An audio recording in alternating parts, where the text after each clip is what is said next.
boa noite, graça e paz, amém? Eu quero pedir desculpa para o pessoal do som, é que eu me sinto meio preso com outro microfone, é que a minha família vem de Itaiacoca, e daí a gente não está muito acostumado com essas coisas tecnológicas assim, mas amém. Eu quero convidar você a abrir a Bíblia no livro dos Reis, no capítulo 21.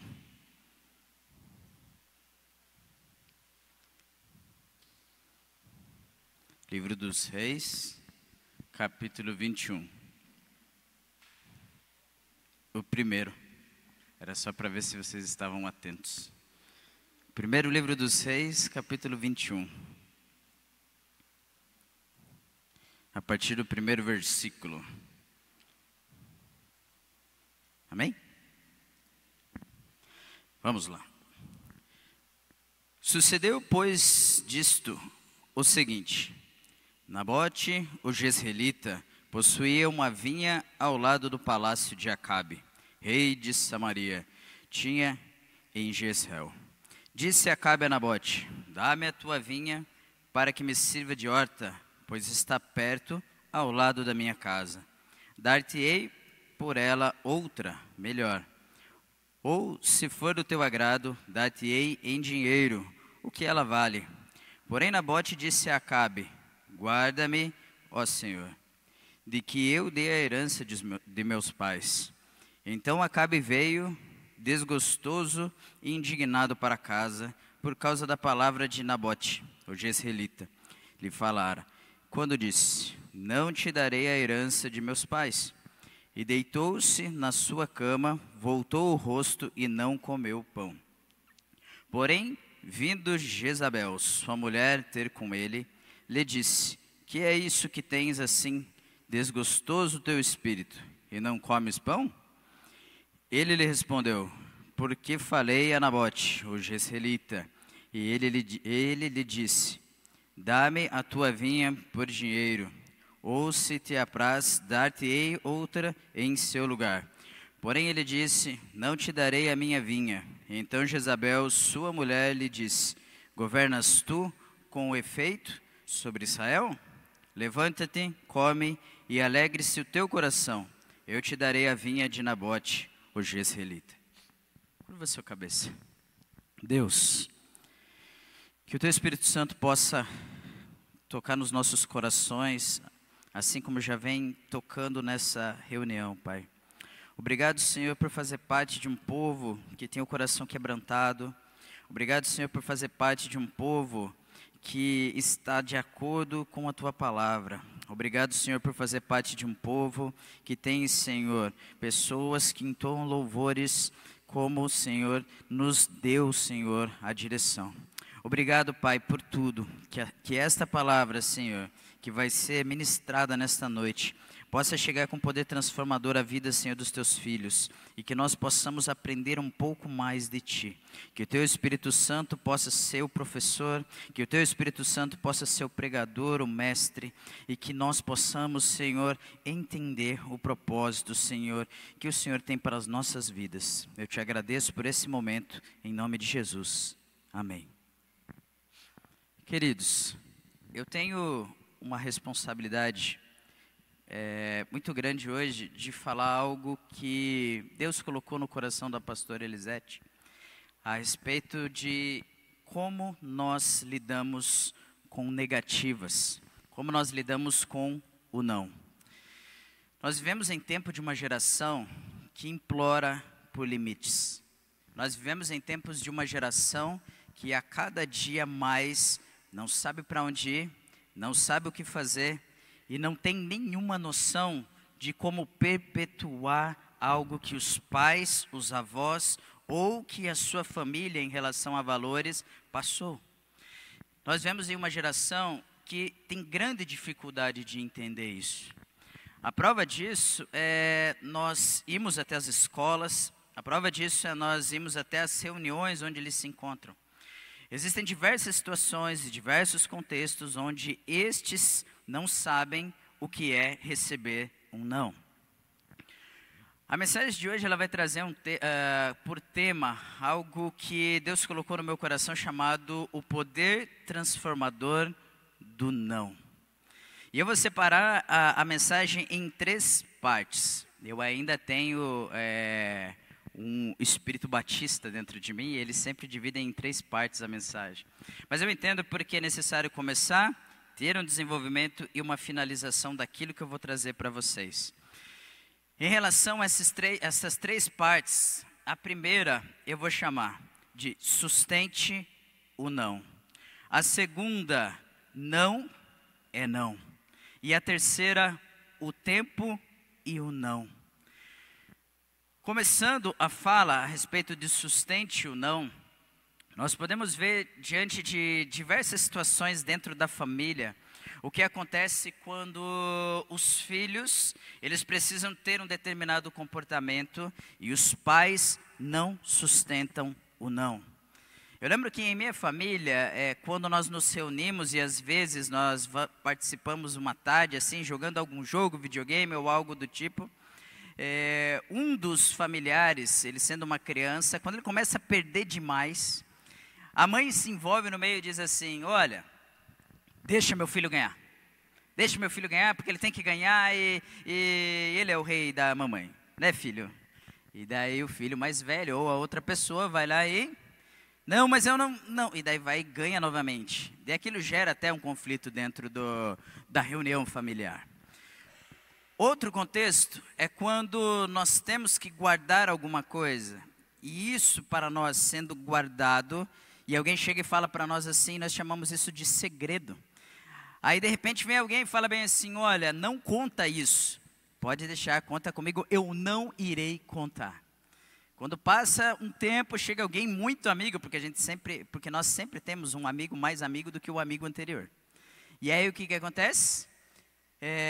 Não conta para ninguém, tá? Mas aconteceu isso. Em nosso meio, em nossas vivências, é tão difícil você sustentar o não diante de diversas situações. Todo mundo, ou a maioria das pessoas, tem um amigo que é um irmão ou um familiar, que vamos usar essa expressão de senso comum chamada folgado. Sempre tem um folgado na família. Aquele folgado que chega para você e fala bem assim, tô vendo que a tua vida mudou, tô vendo que você está ganhando mais dinheiro, o salário tá bom, consegue me emprestar 10? Ele sempre elogia, ele sempre fala bem, e daí quando você fala, não, olha, Deus tem me agraciado, a vida tem sido próspera, então me empresta aí um dinheiro. E aí você fala, olha, eu não vou te emprestar. Não, dificilmente as pessoas falam isso. O que vem antes do não é sempre, olha, eu tenho que pagar a conta que venceu, eu tenho que... algo que eu vou tirar para pagar, a geladeira está estragando, acabou o gás. Nós sempre contamos uma história e por volta dessa história nós chegamos e dizemos não. É tão difícil chegar para as pessoas quando nos chegam, e assim quando eu falo dessa geração, dos adolescentes dos dias de hoje, eu relaciono isso muito ao contexto da era digital. E o que acontece? Eles são extremamente rápidos quanto a isso. Os estudiosos da era digital dizem que nós da década de 80, 70 e para trás, nós somos os imigrantes digitais. Aqueles que estão tendo os primeiros contatos com o digital em relação ao analógico, uma transformação ou uma mudança do analógico, ou seja, aquele celular que se você jogasse na cabeça de uma pessoa, dava um traumatismo craniano fácil. E nós estamos agora para aquele digital que é o touchscreen. Uma vez eu fui comprar um celular e daí cheguei e falei, eu quero aquele de botão. Não, só tem no toque na tela. Eu quase briguei com a pessoa que estava me vendendo. Eu quero aquele de botão. Eu vi esses dias na mão de alguém. Só que essa pessoa era uma pessoa que não tinha muito contato com tecnologia. E aí o que acontece? Nessa era digital nós também temos os nativos digitais. Aqueles que já nascem no parto, ele pega o celular, a câmera de alguém que está tirando foto do parto e tira a sua selfie, coloca na sua rede social e diz, eu no parto. Essa funcionalidade em relação à era digital, o que acontece? Essa geração passa por um processo onde eles têm dificuldade de lidar com o não. E o que os pais fazem, geralmente? Você está proibido de usar o celular de segunda a sexta-feira. Quando é na quarta, o filho se comportou, o filho arrumou o quarto, o filho arrumou a casa, lavou a louça, respeitou o outro irmão. E aí o pai, a mãe e os familiares dizem o quê? Filho, como você se comportou bem, o pai e a mãe não vai mais deixar você em castigo. Pode mexer no celular. E daí sai a comemoração. Quando aqueles que não têm uma estratégia diante disso, eles pegam o celular e diante do celular eles falam meio assim, nesse eu não posso mexer. E aí o pai chega em casa, eles estão com um tablet na mão. E aí o pai fala assim, eu falei para você não mexer com esses jogos. Você falou no celular, mas no tablet, não. Dentre essa condição, o que acontece? Essa geração dos anos 2000, da era digital, em nada difere de uma geração de mais ou menos 4.000 anos antes de Cristo. Se você pega e começa a fazer a leitura daquilo que os judeus chamam de lei, Torá, os 5 primeiros livros, lá estarão mais ou menos 365 leis, dizendo não faça. E 248 leis dizendo faça, no sentido de obrigatoriedade. E nós já vamos saber o porquê que Deus institui isso. Nós já vamos procurar entender o porquê que Deus institui isso. Isso soma-se mais ou menos, não, exatamente 613 mandamentos. Quando começam os 5 primeiros livros, lá desde Gênesis até a repetição da lei, que para nós veio do grego como Deuteronômio, ou seja, a repetição da lei. Existe uma necessidade muito grande do homem entender quais são os seus limites. E sustentar isso, existe uma dificuldade muito grande, porque se você pega no contexto dos patriarcas, Abraão, quando ele sai, ele vai encontrar um determinado povo e questionam ele, quem é essa? E eles estavam se referindo à sua esposa, o que ele diz? É minha irmã. Porque eles queriam ter com ela, eles queriam dormir com ela, mas ele diz, mas espera aí, só um pouquinho, não, essa daqui é minha irmã. Então não tem problema, eu não tenho relação nenhuma com ela. Ou seja, ele mentiu. E nós mentimos muitas vezes quando nós precisamos sustentar o nosso não. E veja como é tão forte isso de forma intergeracional, que a história se repete. Quem faz a mesma coisa? Isaac.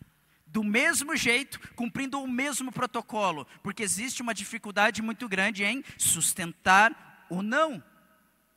Foi você que falou, não, não fui eu. Foi você que falou, não, não fui eu. Ah, tá bom, fui eu falei. Existe uma enorme dificuldade diante disso. E nessas 613 leis que são instituídas, como eu disse, 365. Por que 365? Porque era para entendimento que o homem é incapaz de lidar com situações onde ele não pode fazer alguma coisa. É a mesma coisa de você ter um bolo saboroso de chocolate com cobertura de granulado dentro da geladeira e Deus dizendo assim para você, eu duvido, você não consegue não comer esse bolo. Quando você abre a geladeira, dá aquela namoradinha, volta, nós podemos ver isso nas dietas, né? Você pega e fala, eu descobri que eu sou viciado em carboidrato, é um pecado, depois eu tenho que ir no confessionário para confessar esse pecado. Eu sou viciado em carboidrato, minha esposa já fez umas 413 dietas, conseguiu chegar no objetivo dela, eu consigo em 3 horas. Quando eu vejo aquele prato enorme de macarrão, com carne moída, que modéstia à parte eu faço muito bem, aqui está minha esposa para confirmar, eu não consigo resistir àquilo. Quando Deus chega e institui alguns mandamentos de não faça, o homem não consegue sustentar isso, e nós podemos sair lá de 4.000 anos antes de Cristo, para mais ou menos 60, 65 anos antes de Cristo, quando Paulo escreve a carta aos Gálatas, e ali ele diz bem assim, ó, olha, se vier, mesmo que eu, ou um anjo, e falar para vocês algo que não esteja aqui, seja anátema. Em outro momento ele pega e diz para sim, Pedro, aquele que andou do lado, aquele que não esperava, ele batia, depois falava desculpa, mas aquele que andou do lado, que estava no grupo dos 3 mais íntimos, ele chega e fala bem assim, resisti a Cefas ou a Pedro, cara a cara. Sabe por quê? Porque no meio dos cristãos estava lá, oba, oba, uhul. Mas aí no meio dos judeus o que acontecia? Ele não sustentava aquilo que ele falava. Existe uma dificuldade imensa, enorme, de nós sustentarmos o não. E quando esse não, ele vem sempre acompanhado, como eu disse, de diversas histórias. A maior dificuldade que nós temos de lidar é quando nós estamos também numa situação de pessoas que estão submissas a outras. Quer a maior prova disso? Você tem compromisso em qualquer lugar que seja, na igreja, no futebol, com a família, ou alguém que você marcou, não sei, às 8 horas da noite. Chega o seu patrão e fala bem assim, seu chefe, seu líder, seu coordenador, assim como você se refere a ele. E diz assim, ô Gabriel, você pode fazer uma hora extra hoje? Então, é que eu preciso muito que você fique depois do horário. Então, é que a minha família, então vai ser difícil. Não, depois você marca. Desmarca esse horário do que você fez. Ah, mas se eu falar não, eu vou ser mandado embora. Eu falo isso por experiência própria. Todo semestre eu falo para minha esposa que eu vou ter uma carga horária de trabalho. O meu chefe chega para mim e fala, eu chego para ele e digo bem assim, então, é que esse semestre, e daí começo a gaguejar. E depois de 33 anos eu começo a virar gago. E aí o que acontece? Eu não consigo dizer para ele bem assim, não. Eu não quero, eu não posso.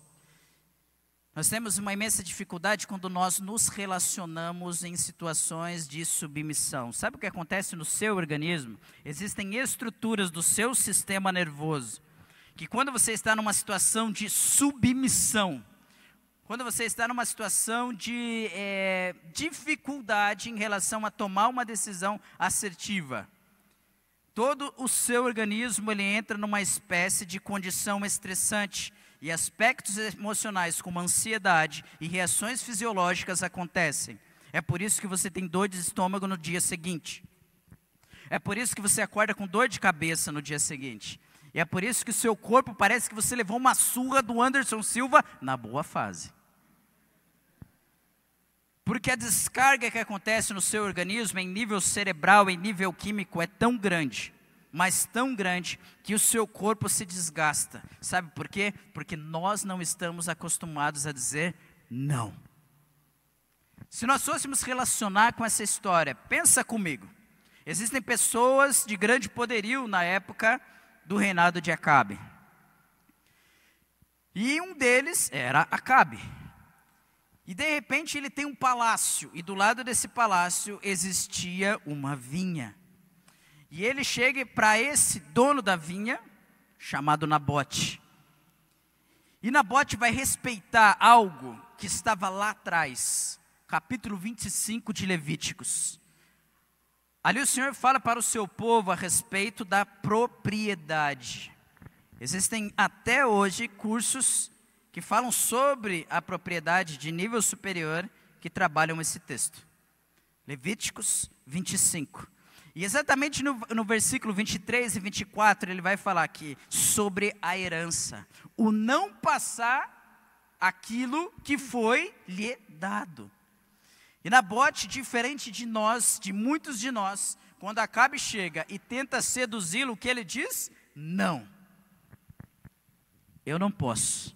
Isso é herança da minha família. Quantas vezes nós negociamos nossos valores simplesmente porque nós não conseguimos dizer não. Nós não conseguimos sustentar um não.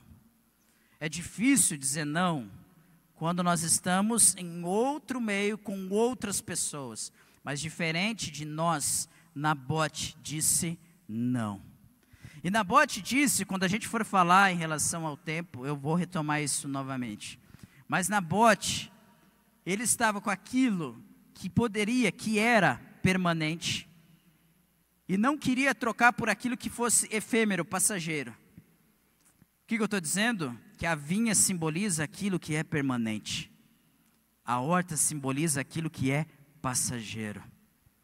Porque a vinha, sendo cuidada, ela foi passada de geração a geração.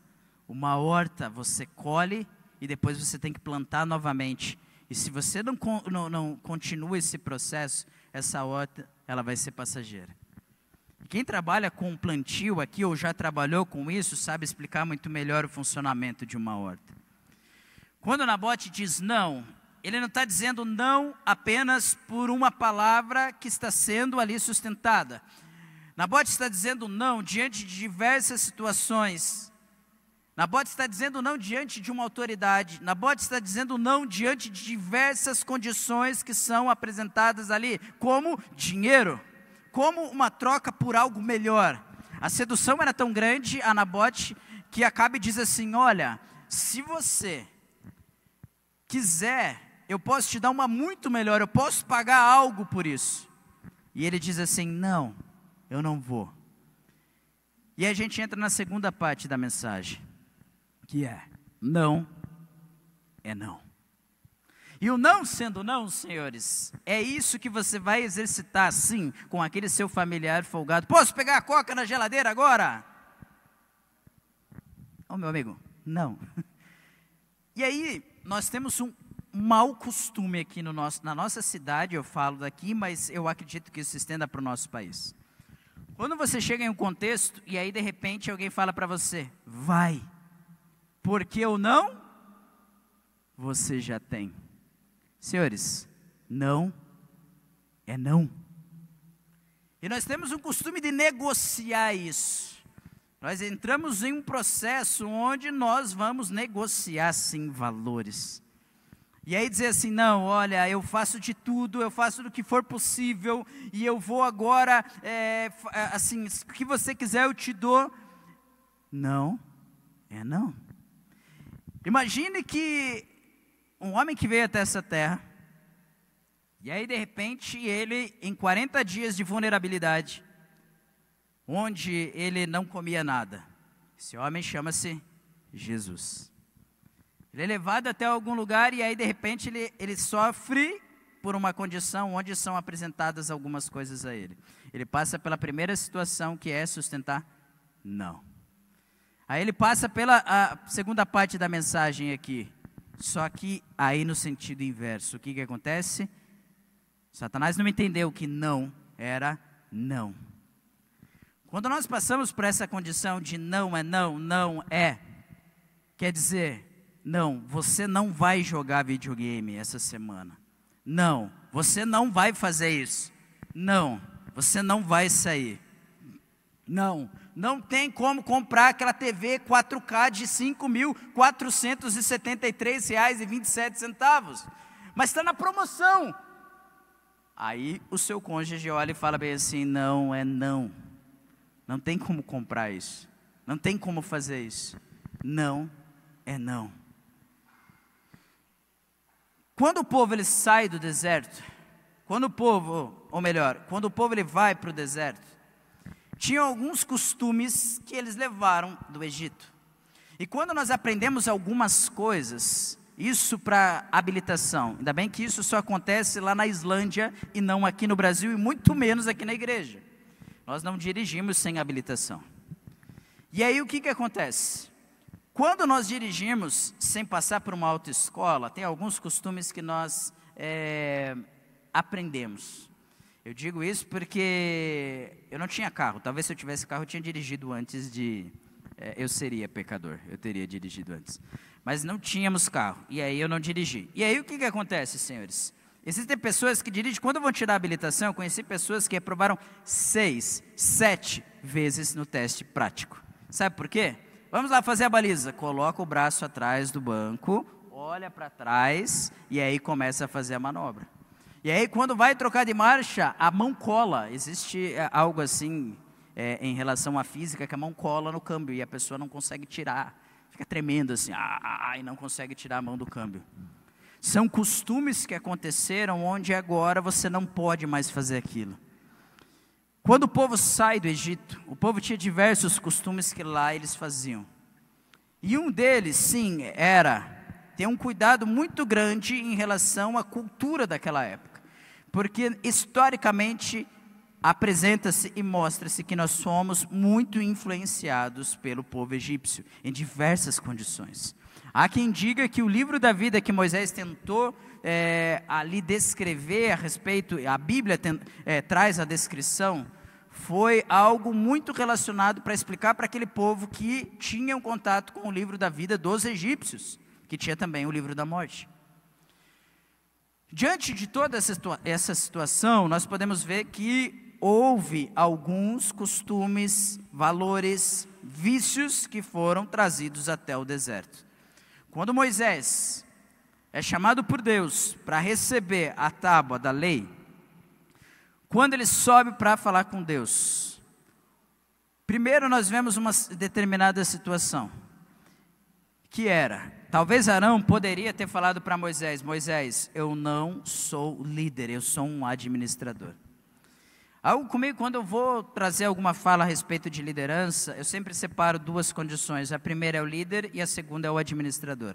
Por quê? Porque o líder lidera pessoas e o administrador administra coisas. Não tem como eu já vi em alguns contextos, mas essa é uma crítica que eu faço, talvez você tenha um posicionamento diferente. Mas não há como liderar coisas. Eu não tenho como liderar essas cadeiras e falar bem assim: cadeiras, agora vamos para a esquerda, cadeiras, levantem a perna para adorar o Senhor. Não tem como. Mas o administrador, ele consegue administrar as coisas. E nós estamos falando de Arão, que era um administrador. Moisés era o líder. E se você pegar e for fazer uma leitura de tudo isso, quem era o organizador da maioria das coisas que eram colocadas no templo, no tabernáculo? Ou o que teria que ser feito para cada situação, para cada condição? Ali nós temos um administrador. Só que talvez, quando Arão chegasse, ele poderia ter falado: sim, eu não sou um líder, eu não vou fazer. Institui outra pessoa. Eu estou trabalhando com uma situação hipotética, não quero dizer que deveria ser assim ou teria que ser assim, estou discutindo questão teológica. Mas quando Moisés sobe e depois ele volta, o que acontecia? O povo pegou todo o que tinha em relação às suas, ali, ouro e outros materiais que tinham, e construíram o quê? Um bezerro. Esse bezerro para quê? Para ter as práticas antigas. Por quê? Porque o não foi tão não ali, nós não iremos mais fazer isso. Existe uma condição muito difícil diante disso. Quando Jesus chega e fala para os discípulos: vigiai. E aí, não, tudo bem, estávamos cansados, tudo o que aconteceu, eles dormiram. Não é não. E nós temos uma grande dificuldade de lidar com essa situação em relação a não. Acabe foi a mesma coisa. Quando Nabote disse a primeira vez a ele: não, isso é herança da minha família, eu não irei passar isso a você. Não, independente do valor que você me der, eu não vou passar isso a você.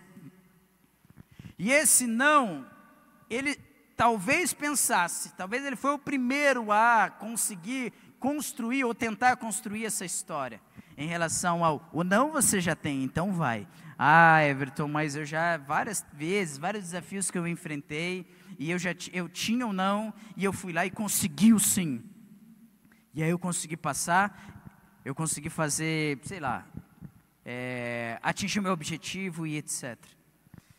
Mas diante de todo um contexto, por que eu estou dizendo isso? Daqui a pouco vocês vão entender quando eu falar o não e o tempo. Qual a relação entre os dois? Porque quando eu falo em relação ao não, eu já tenho e agora eu vou atrás do sim, eu estou vivendo numa situação muito ambígua. Eu estou vivendo numa situação onde eu posso sim entrar em conflito. Quando nós dizemos para os nossos filhos, e eu estou numa alegria irradiante porque eu serei pai e ele vai chegar em março. Quando nós nós dizemos não, mas profissionalmente eu trabalho muito com criança, e aí o que acontece nesse contexto? Eu vejo muitos pais, muitos familiares, muitos cônjuges, um olhando para o outro, e numa atividade que eu vou fazer, o que acontece? O não é sustentado, o não transforma-se sim constantemente. E quando nós falamos de não, também há uma transformação, uma mudança no nosso organismo, porque nós temos, além da mudança de aspecto emocional, nós não trabalhamos algo chamado autocontrole. Ô chefe, tem como dar uma adiantadinha aí, naquele valor do final do mês? Vai demorar muito para chegar até lá. Não, não tem como. Mas eu preciso pagar umas contas, sabe como é, né? A gente gastou demais esse mês, e daí pensou que o orçamento ia fechar, não fechou, tem como... Não. Mas a ideia assim, organização, autocontrole. Como nós organizamos isso na nossa vida? Acabe tinha toda a terra do Reino Norte. Eram 10 tribos, onde quem era o rei? Ele era rei. Durante 21 ou 22 anos, mais ou menos, ele reinou durante o Reino Norte, Israel. Ele foi o 7º rei de uma monarquia, onde ele assumiu um reinado. Durante todo esse tempo, qual era a fala de Deus? Que o povo não se envolvesse com outra nação ou outros povos. Além de casar com uma mulher que não era do povo, outras ordens de Deus ele descumpriu. Ele não sustentou. Não, olha, eu vou casar com ela, mas assim, depois eu dou uma conversada com Deus. Deus disse não, mas vai que depois eu dou uma negociada. E aí dá um jeito. Porque o nosso autocontrole, a forma em que nós lidamos com esse autocontrole é extremamente difícil. Como nós lidamos com a situação de autocontrolar-se. Por quê? Porque esse autocontrolar-se gera autodisciplina, que pode gerar autonomia. Existem diversas pesquisas que mostram que crianças, no seu processo de desenvolvimento, que têm uma condição de desenvolvimento de autocontrole na infância, na fase adulta, são pessoas que têm mínimos possíveis sofrimentos em relação a autocontrole, autonomia e autodisciplina. São crianças que são expostas a situações que sim, as nossas crianças irão se frustrar. As nossas crianças irão receber não. As nossas crianças irão cair. As nossas crianças irão se machucar. As nossas crianças irão ficar tristes. Sabe qual é o maior problema? Nós temos uma onda de treinadores andando pelo Brasil e pelo mundo, dizendo, diga que você pode, diga que você consegue, diga que você vai fazer. E aí eu pergunto para vocês, e se não der certo? E se não acontecer? E se não funcionar? Eu vou arrumar outras estratégias e outros planos para que venha acontecer. Isso se chama, no Brasil, jeitinho brasileiro. Eu vou sempre arrumar uma forma de conseguir o sim. E essa busca incessante por ser aquilo que talvez você não é, nos causa sofrimento, nos causa angústia. E nós não conseguimos manter o autocontrole disso. Existe um filósofo que diz assim, a seguinte frase: eu era uma criança, um monstro construído pela angústia dos meus pais. Quantos pais chegam para os filhos e dizem assim, olha, veja bem, você pode ser isso, isso, isso ou aquilo, e se tornar um profissional XYZ. Nós vemos pais empresários de atletas, que forçam os filhos a serem aquilo que eles não querem ser. Mas por que não? Vou dar uma conversadinha com ele, numa dessa ele vai conseguir, ele faz, para quê? Para deixar o pai feliz. Porque parece que os nossos filhos têm mais maturidade que os próprios pais. Existem outro exemplo de uma família, de um rapaz que cursou 6 anos de medicina. 2 anos de residência. Quando ele terminou o curso, ele pegou o diploma e falou para o pai dele bem assim, toma, é teu, agora eu vou fazer o que eu quero da minha vida. Vou estudar o que eu gosto.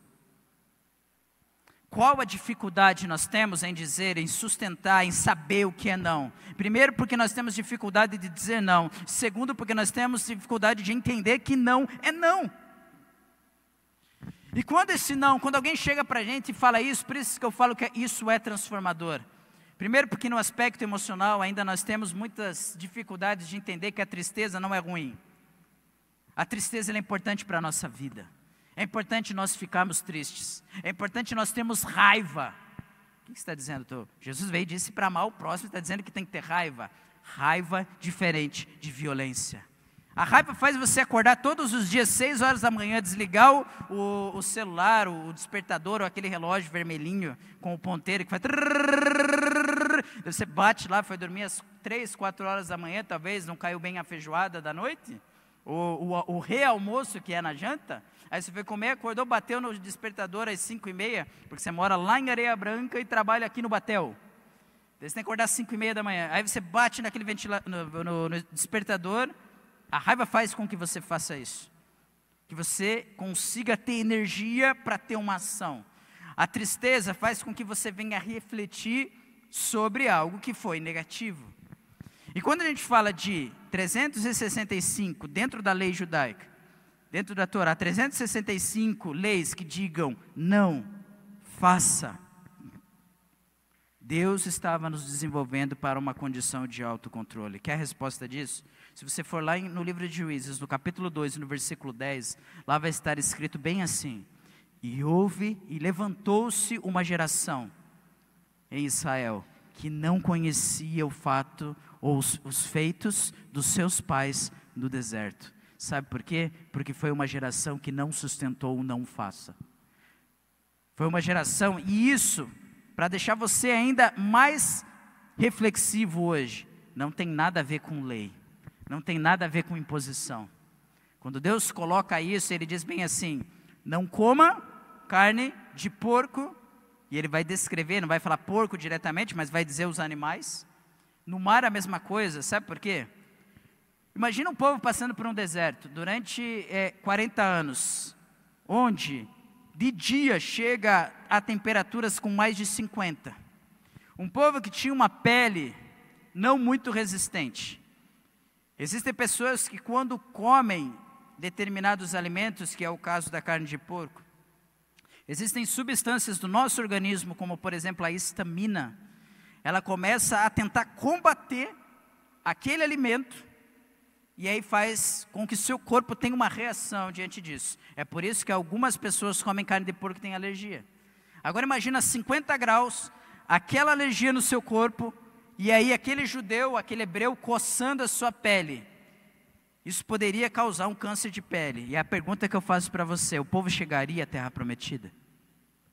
Perpetuaria aquilo que Deus falou para ser feito? O não faça não tem a ver diretamente com a lei, mas sim com os nossos valores. O desafio maior que a Bíblia nos traz não é não fazer aquilo que simplesmente está dito não faça, mas sim compreender a partir do valor, a partir daquilo que é importante, o significado daquilo, o respeito, diante de todo um contexto, onde é família, sociedade, e como nós vamos lidar com isso. Terceiro ponto, o não e o tempo. Quando Acabe, ele recebe o não, melhor, de Nabote, Acabe simplesmente volta para casa, como muitos de nós: não, mãe, eu vou tentar de novo, e eu vou tentar convencer. Ou como nossas crianças que estão implorando pelo não, implorando por limites, implorando por dizer assim: olha, eu preciso que você olhe nos meus olhos, me explique e diga porque eu não posso jogar videogame até 4 horas da manhã. Ou nós adultos que às vezes não temos limites para aquilo que eu falo, eu confesso. Além do carboidrato, olha, mais um pecado para confessar no confessionário depois. Eu sou viciado em tecnologia.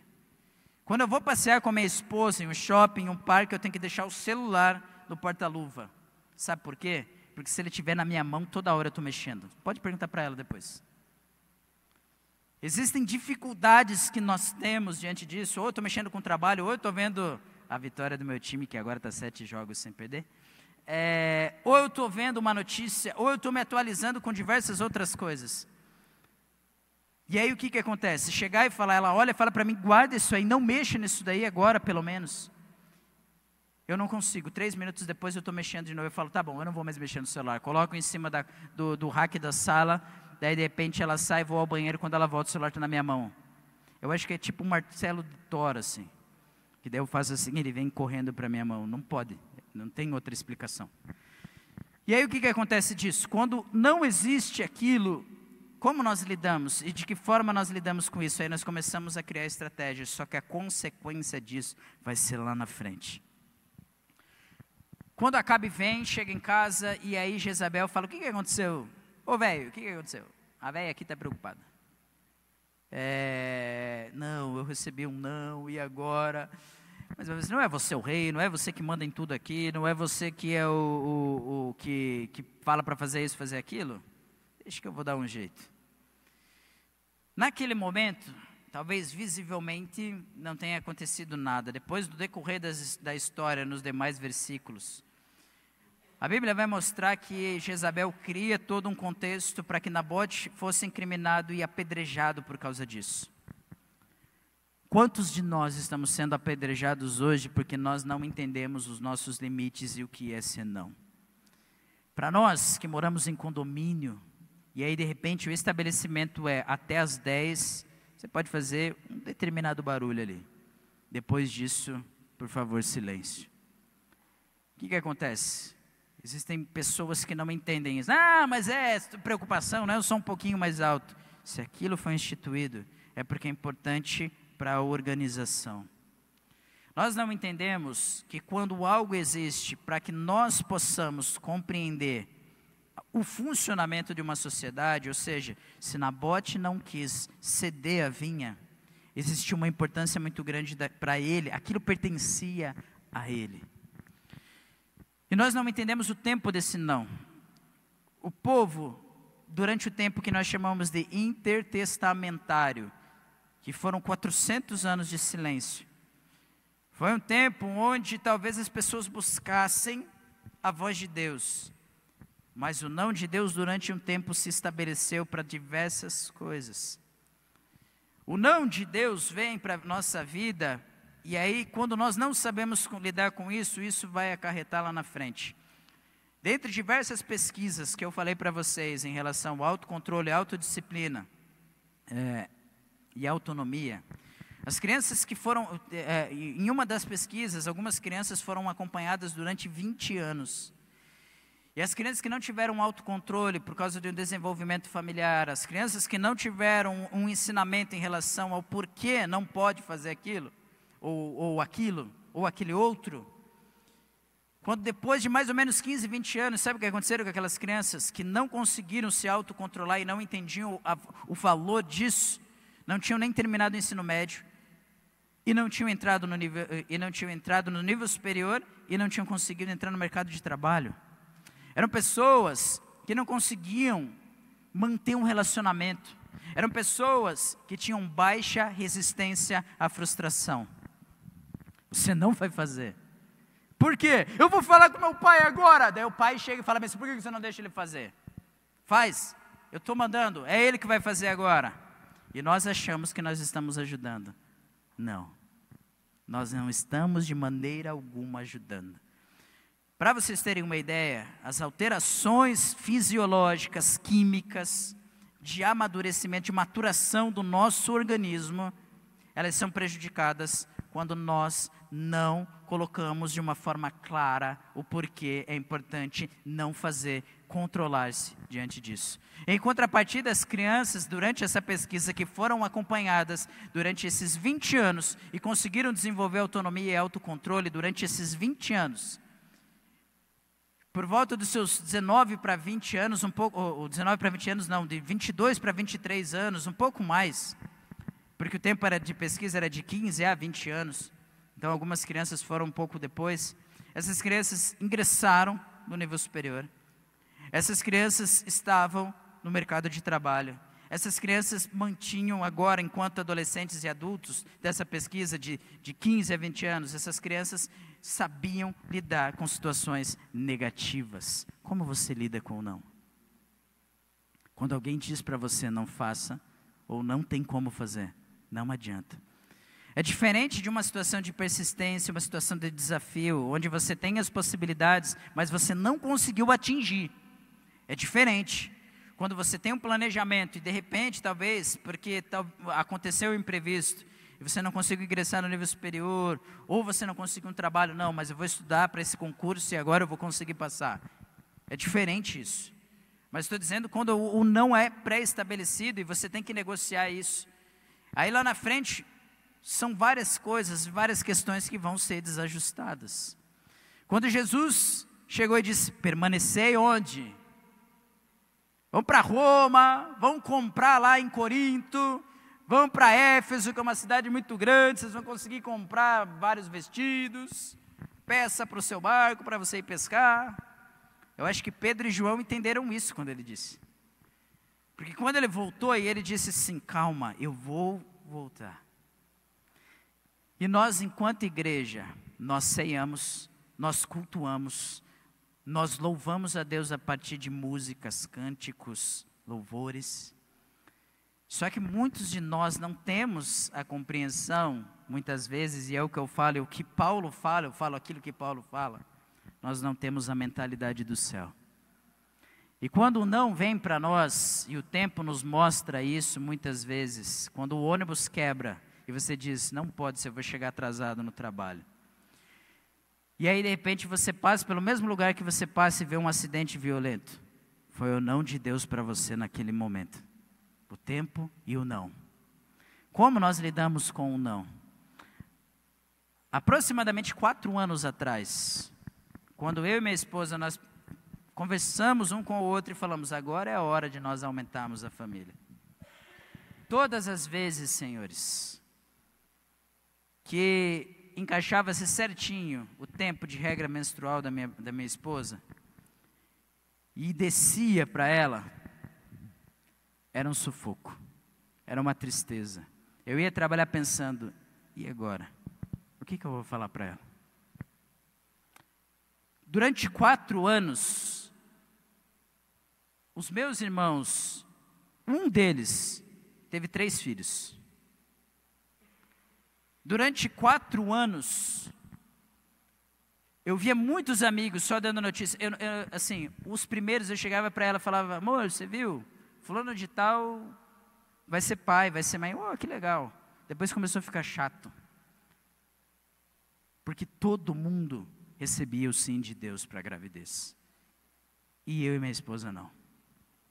Durante 4 anos, todos os dias, nós víamos, parecia que você mudava de canal. E era programa de gestação, era programa de gravidez, ensine seu filho. Eu queria andar com meu filho no parque. Eu queria pegar meu filho no colo. Eu queria chegar em casa, olhar no berço e ver ele dormindo. Durante 4 anos isso não aconteceu. E todos os dias, e todo um mês, quando chegava o dia da menstruação, e nós ficávamos naquilo, atrasava 3, 4 dias, eu olhava para ela e falava, é agora. Agora vem o sim de Deus. Diante de toda essa situação, muitas coisas aconteceram. Muitas condições aconteceram. Eu amadureci como homem. Eu amadureci como esposo. Eu amadureci como filho. Há 50 dias atrás, mais ou menos, eu não trabalho com tempo exato assim, mas o meu pai liga para mim, era uma segunda-feira, ele fala bem assim, eu estou no hospital 24 horas e ontem eu tentei me matar. Meu pai é muito sensacionalista para diversas coisas. E eu continuei, eu estava aqui eu estava no mercado, e aí era uma segunda-feira, comecei a mexer nas coisas, e daí de repente ele olhou para mim, ele falou isso para mim e desligou o telefone. Eu falei, deve ser mais uma história que está tentando chamar atenção. Quando foi passado mais ou menos uns 30 minutos, ele chega, a enfermeira da unidade 24 horas do Fazendinha me liga, seu pai está aqui, ele tentou se matar ontem. Eu preciso que você venha. E eu fui. Eu cheguei lá, em todo o tempo da minha vida, esse meu pai adotivo, então eu fui morar com ele por volta dos 2, 3 anos, de 30 anos que eu convivi com ele, eu acho que eu vi ele chorar 2 vezes, e essa era a terceira, copiosamente chorando, num leito, de um pronto-socorro, de uma unidade de 24 horas. Quando nós saímos dali, nós começamos a fazer fomos até o atendimento do Centro de Atenção Psicossocial, conhecido como CAPS. Chegamos lá, quando eu cheguei lá, eu vi um homem abatido, eu vi um homem triste e que não sabia o que fazer. Eu parei do lado dele, a gente conversou, e aí depois que eu que nós saímos de lá, voltamos para casa, ele estava mal. Depois de um tempo ele foi medicado. No dia seguinte ele começou a fazer o grupo terapêutico. Eu falo para vocês, irmãos, em 30 anos, esses foram os 30 dias, os 45 dias em que eu aprendi a ser filho, em que eu estive perto do meu pai, onde ele me abraçava forte. Não abraçava aquele abraço de X, sabe, que você chega para o irmão da igreja, para o seu filho, e fala, vem cá, filho, não aquele abraço de lado. Foram 45 dias onde nós fomos em lugares que ele nunca foi junto comigo. E naquele momento, todas as vezes que eu ia a uma lanchonete, que ele queria comer alguma coisa, eu sentava do lado dele assim, ele ia ao banheiro e eu começava a chorar. Porque eu não tinha vivido aquilo, nunca. Porque durante 30 anos eu recebi um não de Deus enquanto filho. Durante 30 anos eu recebi um não de Deus para aprender o que é respeito, que é aprender o que é honra teu pai e a sua mãe, para que se prolongue os seus dias na terra. E eu aprendi a ser filho. Ele nunca parou comigo para chegar e falar assim, agora vamos fazer isso, vamos fazer aquilo, vamos dar uma volta, vamos correr, vamos andar de bicicleta. Ele nunca fez isso. E nesses 45 dias, nós fomos até um shopping na parte de jogos e ficamos ali durante mais ou menos 40, 50 minutos, jogando jogo um com o outro, parecia duas crianças. O tempo fez bem para nós.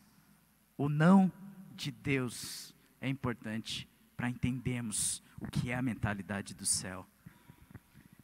4 anos depois, aí eu começo a entender que eu amadureci enquanto homem, eu amadureci enquanto profissional, eu amadureci enquanto esposo, e preciso ainda avançar mais. Mas faltava amadurecer como filho. Nós já tínhamos a notícia que a minha esposa estava grávida.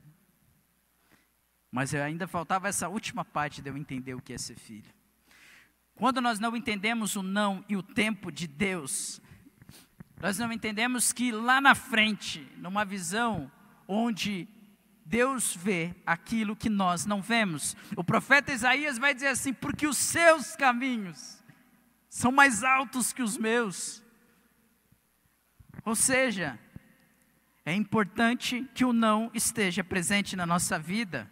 Vai chegar um momento do sim, vai chegar um momento do com certeza, vai chegar o momento do pode, vai chegar o momento do vai. Em relação à igreja, senhores, nós não podemos fazer como Acabe e não entender que a horta é passageira, mas a vinha é permanente. Que aquilo que nossos pais nos passaram enquanto valores é importante para que nós entendamos o que é o reino de Deus. Mas onde está o reino de Deus? Diziam os discípulos, e ele, o reino de Deus está no meio de vós. Quando nós entendemos que a mentalidade do cristão, a mentalidade do crente, a mentalidade do servo de Deus, assim como você quiser se intitular, quando nós entendemos que a nossa mentalidade tem que ser uma mentalidade dos céus, a ceia vai fazer sentido. A reunião de comunhão que nós temos aqui vai fazer sentido. O culto de domingo vai fazer sentido. A reunião nas casas vai fazer sentido. Sabe por quê? Porque o que eu vejo hoje são pessoas que infelizmente são frustradas buscando valores e princípios que não estão de acordo com a palavra. Porque o não de Deus ali está estabelecido e nós estamos tentando negociar um sim. O não você já tem, então vai em busca do sim. Não, se o não você já tem, então é não. 400 anos foram de silêncio. 400 anos o povo não ouviu a voz direta de Deus. Mas depois desse tempo, que existe um propósito e existe um porquê. Depois de tudo aquilo que aconteceu, levanta-se quem na terra? O Filho de Deus. Para fazer o quê? Religar o homem a Deus. Durante um tempo foi não. Quando chegou o sim de Deus, Jesus falou, eis-me aqui, envia-me a mim. as coisas começaram a ser estabelecidas diante do reino de Deus, para aqueles que estavam esperando o reino de Deus. Para finalizar, queridos, infelizmente, desde o Éden, o Senhor fala não para nós, e nós continuamos insistentemente em buscar o sim. Vocês podem comer de tudo que vocês quiserem, mas essas duas árvores aqui não. E o que o homem fez? Foi lá. Quando ele sai, é a mesma coisa. E aí nós temos a história de Caim e Abel e assim constantemente as mesmas coisas. Quando o povo busca um líder, e aí a Bíblia traz a realidade do que acontece no livro de Juízes, e assim constantemente, Reis, Crônicas e outros livros que trazem a história do povo de Israel. Eu quero fechar essa noite nessa palavra e dizer: o profeta Elias chega para Acabe e fala: olha, lá na frente, esse não que você transformou em sim, vai ser cobrado. Para quem não sabe a história, e a morte vexatória de Acabe, a morte vexatória de Jezabel. E quando vai se cumprir, lá depois, lá na frente, a morte de Jorão, filho de Acabe, filho de Jezabel. Não queremos que os nossos filhos estejam nas drogas, não queremos que nossos filhos estejam na prostituição, não queremos que nossos filhos corrompam-se, não queremos que nossos filhos coloquem em jogo o valor que nós colocamos. Então é importante que você diga não, porque lá na frente ele vai compreender o poder transformador disso, para que ele possa entender o que ele pode e o que ele não pode fazer. Se coloque de pé, querido.